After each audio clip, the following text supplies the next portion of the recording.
Family treated me like the black sheep my whole life, then I found out my dad isn't my real father and I'm actually the result of my mom cheating on her boyfriend.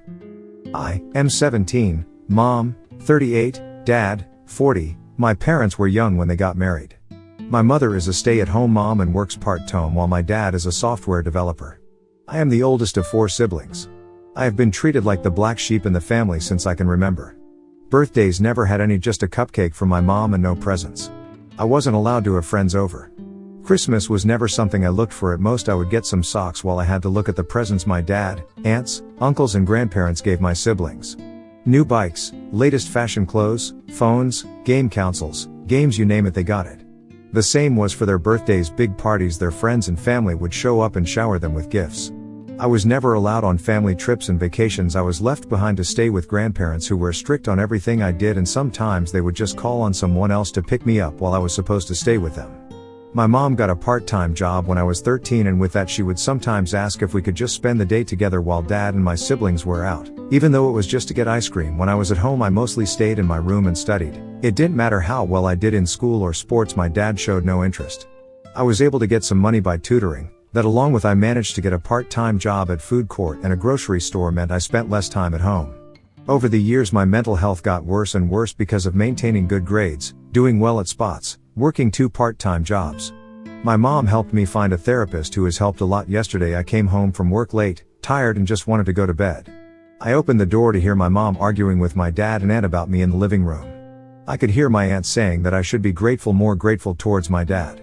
Then they saw me in the doorway and stopped. My mom and dad looked like they had seen a ghost, while my aunt announced, "And in comes the bastard." I was shocked to hear her say that. I know she did not like me and mostly ignored me when we were in the same room. But I got angry and just asked her to repeat what she had said. My dad quickly stopped her, but no, I wanted to know why I should be grateful about. So I asked what was going on. No one said anything for a while. So I asked again, and be grateful about what? Being ignored, neglected, abandoned while my siblings are spoiled and play happy family with dad. As soon as I said dad, my aunt just shouted that I was not his son. I was shocked by what she said and I asked my dad if it was true. He looked at me and just said, "I am sorry." I didn't know what to say. I looked at my mom and she said nothing. I left to my room and just started crying. Later my mom found me on the floor shaking and crying. She helped me up and stayed with me until I fell asleep. I woke up this morning and called in sick. I barely left my room today. I just feel like everything I have done to make the man I call dad proud or just to acknowledge me has been a waste of life. I wish that I had known years ago. Update: after I put up this post I had to get out of the house. I went to be alone for a while and the thoughts of ending things became too hard to ignore. So I called up my best friend and he picked me up. We went for a drive and I told him what had happened yesterday. He just listened while I just cried and told him everything. He knew my father was like this, but not the extended family. I have never seen him so angry before. He had to pull over so he could calm down. I showed him the post and he was silent for a while. After a few minutes he told me that no matter what I was his best friend, and he asked it would be okay if he could maybe he could talk to his parents about me staying at his place for some time. I said yes. He dropped me off home and we got out of the car. We talked for a bit. Before he left he gave me a hug and just said whenever I felt alone that I should give him a call. When I entered the house I ignored everyone. First, I would like to thank everyone for your comments. Though I have not responded, I read through all of them. Not only have they been helpful towards to see things differently, but to do the best to stay strong until I will movie out. You are right, this man is not my dad/father and I will no longer see him like that anymore. I will try and get some answers on why I am being abused, why after all these years no one told me anything, and the most important for me right now, who is my real bio-father. Is he alive? Does he know I exist? And to clarify one thing, I have no idea who anyone on my mother's side of the family are, and therefore there's no contact with them. My 18th birthday is in the end of the summer, and I will be moving out that day or even sooner if I have the opportunity to do so. Update 1. So a lot has happened in these few days and I am conflicted about many things right now, but I am hopeful that I can start to heal immediately. Also, sorry for the long post. On Thursday before I left for work in the grocery store, my father, whom I will refer as K, called out to me and I responded by saying yes, his first name, and he looked confused because I have always called him dad before. After a bit of silence I asked what?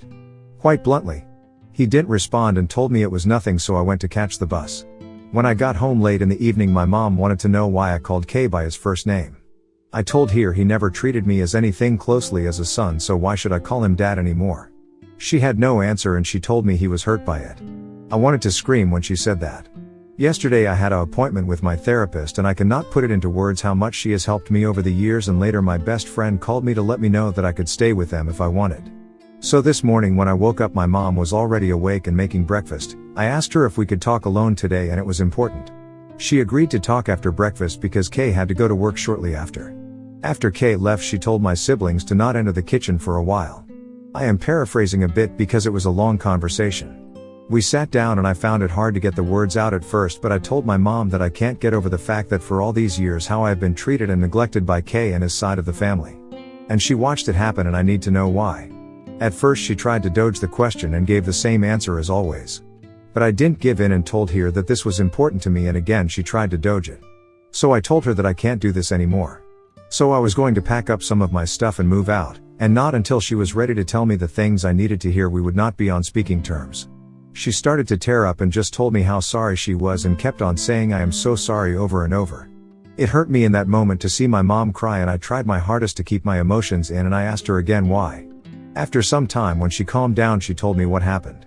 When she was 20 and in university she had a boyfriend whom she had been with for 3 years. They shared an apartment along with his best friend. They were out clubbing when they had an argument because she wanted to stay but her boyfriend wanted to go home and he left.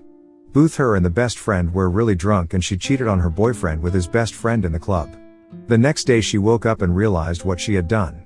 So after a few days she and his best friend confessed about the affair and her boyfriend broke up with her.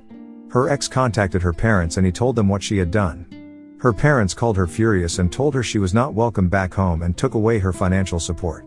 So she had to move out. She lost a lot of friends and had nowhere to stay. She had to live in her car for some time. When she realized she was pregnant she didn't know what to do. She went back to the apartment to find out her ex and his friend were no longer lived there. She tried calling and texting them but they didn't pick up the phone or answered any of her messages. She got a job at a cafe house and there she met Kay. He was a regular costumer and they got to know each other. Kay asked her out and even though she told him she was pregnant he didn't care at the time. Kay's parents were not happy about the idea that their son was dating a pregnant woman and a cheater and threatened cut him out of their lives.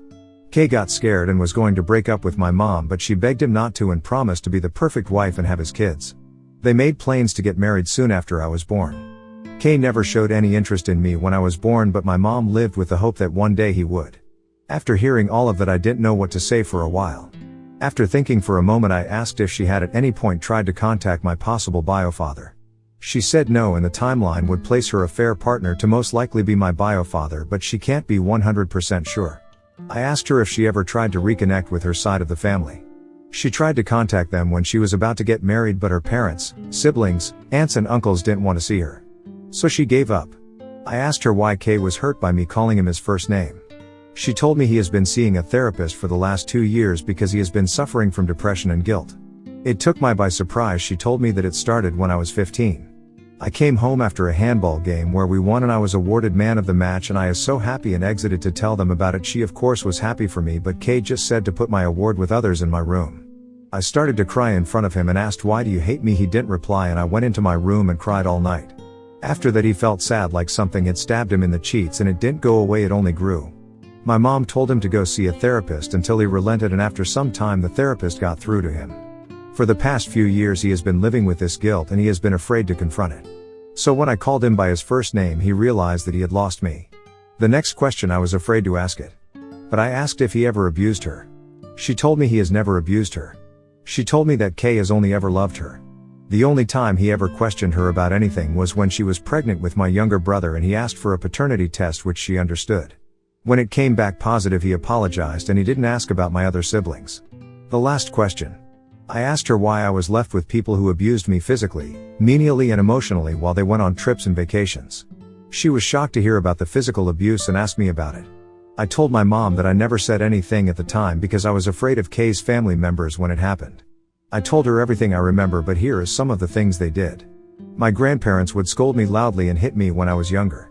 My aunt never spoke to me unless she needed a favor only to then go back to ignoring me and told me to stay in the guest room. When I was 14 my father took the family to a 2-day trip to Croatia. He left me with his older brother. He asked me to go to the store to buy some stuff. And of course I said yes. When I came he opened the door and took the bags and locked me out of the house. I sat there crying until they had all finished with their dinner and then he let me in. She cried the whole time while I told her everything. She told me how sorry she was. She knew they didn't like me, but this was just hate. After the conversation, she asked if I was going to move out and where. I told her I was planning on it and where I will not tell her because I don't want Kay to know where I would be staying. She started to cry again. And again it hurt to see her cry. The conversation was long and lasted for several hours, but these are just the main points. After that I went to my room to clear my head and think. About an hour later someone knocked at my door and I told them to open. It was Kay who opened the door. He asked if he could enter and I said yes. It was the first time since I can remember he ever entered my bedroom. He looked around for a bit. He looked shelf where I keep all of the awards and trophies from school and sports. He was both surprised and sad when he saw the medals from then I did track and field and played football. He stopped when he saw the small man of the match award and picked it up. He held it for a while and started to tear up. He put it back and sat down on the bed. Neither of us said anything for a while. I asked if Mom had told him what we had talked about. He was still tearing up and slightly nodded his head. I asked him if he was aware on how I see him. He nodded again and whispered yes. So you know the extent on what our parents and siblings have put me through. He looked me in the eyes and asked it was true. I said yes, and he just started full on crying. After a while he stood up and hugged me. This was Booth the first time he has ever hugged me and cried in front of me before. I just hugged him back and started to cry. He didn't want to let go and he said how he was sorry for the pain he put me through, for the years of neglect, for treating me like an outsider, and he begged me not to movie out. When he finally let go he asked to be given a chance. I told him that maybe with time I could forgive him and Mom, but they had to earn it. But I won't forgive his family, for the things they had done. Also for now he was still Kay. He is hurt by it but accepted it. For now I am not moving out, but if things go back to the way it was I will not hesitate to levy, and he knows it. We are going to see a family therapist together. I will in the future try and reach out to my biological father. But I don't know about my maternal family side. I am on the fence with them. I want to thank you for reading. Mini update. I called my friend and told him what happened. The door will always be open at his place. We have known each other since we started school and we both play for the same team. I know his parents well and they are lovely people. I know many of you want me to movie out as soon as possible. But I told them I would like to give them this one chance. And that is what I will do for the moment. Honestly, I am not scared that things will just go back to how things have been. I have been saving all of my money since I started working. To those who have been sending virtual hugs, here's a virtual hug back and thank you. Thank you for all the comments and support. Update 2. Firstly, I would like to thank all of you who have messaged on the last post and privately. I would like you to know that I am safe and I am at my friend's house. They are willing to let me stay with them long term. These messages have not only opened my eyes but also to see my mom and Kay for the people that they truly are. Both of them do not love me and do not care. I have had people telling me their stories of childhood abuse and neglect and how they got out. Every time I have tried to talk to Mom and Kay about the abuse, tried asking my mom how she can happily levy me behind. Not done anything about it. They have tried to avoid the questions and love bomb me instead and saying that things will change. What really got me was this morning I got a message asking how my mom never noticed any bursts when they picked me up after travels and vacations. That sealed the deal for me. There is no way for someone who should supposedly cares for you not to notice. This morning I got ready to levy and packed up my things. It wasn't that much that I was taking with me. When I was ready I called my friend and asked him to pick me up when he could and call me when he was outside. When my friend called me and I moved my things out. I let my mom know and Kay know that I will be moving out. They did not take it well and started to beg me to stay. I told them that I couldn't stay there because it was clear to me that they didn't care about me. Kay got defensive and tried to say that this was my home and I should not levy. I asked him why for these past 2 years when he was in therapy he has remained the same. How come even though I tried my best I was still treated me like an outsider? He didn't say anything. I asked my mom why she let this go on for years without doing anything to stop it. Again she didn't say anything. My brothers weren't home so I went to say goodbye to my sister. It was really hard because she is the only one who has ever treated me with genuine kindness and love. I talked with her a bit and when I told her that I was going she looked so sad. It was harder than I thought to say goodbye her. When I got to his car I just broke down. We drove around for a bit before we got to his place. His dad helped me get settled in the guest room. My friend told his parents about the posts. They asked me to tell them everything and I did. They parents talked in private for a bit and then let me know that they would rather it stay with them long term than to go back. Again, thank you for everything. Update 3, just want to make an update on how I'm doing ever since I left and to clarify things a little. First, yes I am dyslexic and I don't care. This is not a book report and I am not getting grades on what I post on Reddit. Second, this is not my main account is followed by some of my friends and teammates and I don't want them to know what I'm going through.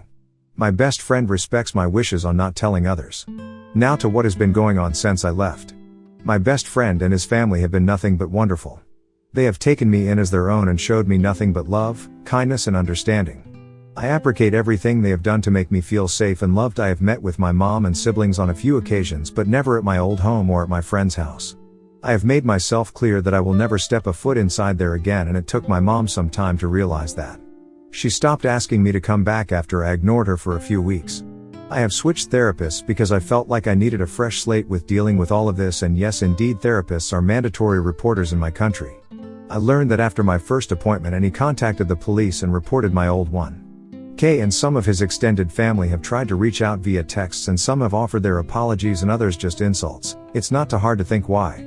Those have been blocked, and to those who apologized, Kay's parents, brother and his family, I replied with a simple "I accept your apology, but I do not forgive you. That may never happen, and it will be on my terms. For the foreseeable future, do not contact me again. What happens next I do not know. I am just going to focusing on school, my mental health and getting a diver's license. Thank you for everything. I truly appreciate every one of you for everything, and big hugs to you all."